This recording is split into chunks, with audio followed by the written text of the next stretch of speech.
Hi everyone, today we're doing lesson 3.7, factoring the sum or difference of cubes. There is a general formula with factoring a sum or difference of cubes, and that's a cubed plus b cubed equals to in bracket a plus b bracket closed times in bracket a squared plus a times b plus b squared bracket closed. And a cubed minus b cubed equals to in bracket a minus b bracket closed times in bracket a squared minus a times b plus b squared bracket closed.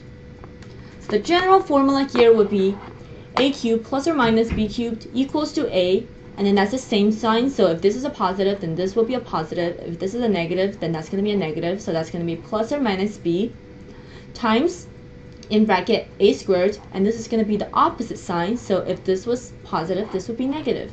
If this was negative, this would be positive. So it would be negative or positive a times b, and then this one will always be positive, so it will always be plus b squared.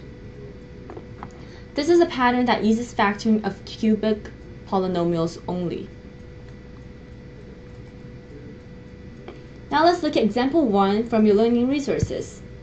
It asks us to factor x cubed plus 8. So once again, we start out by writing our original equation, x cubed plus 8. We know that 8 is 2 to the power of 3, so that's 2 cubed. So in this case, our a would be x and our b would be 2. We use our formula, and that'll give us in bracket x plus 2, bracket closed, times in bracket x squared minus 2y plus 64. And that would be our final answer.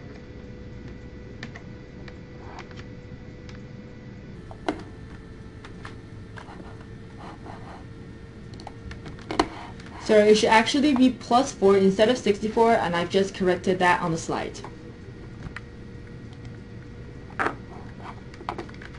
Example 2, factor 27y cubed minus 1000. So once again, we write down our original equation. That's going to be 27y cubed minus 1000.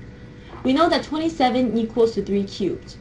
So we can write 3 and y together, and that would be 3y to the power of 3 minus, we know that 1000 equals to 10 cubed.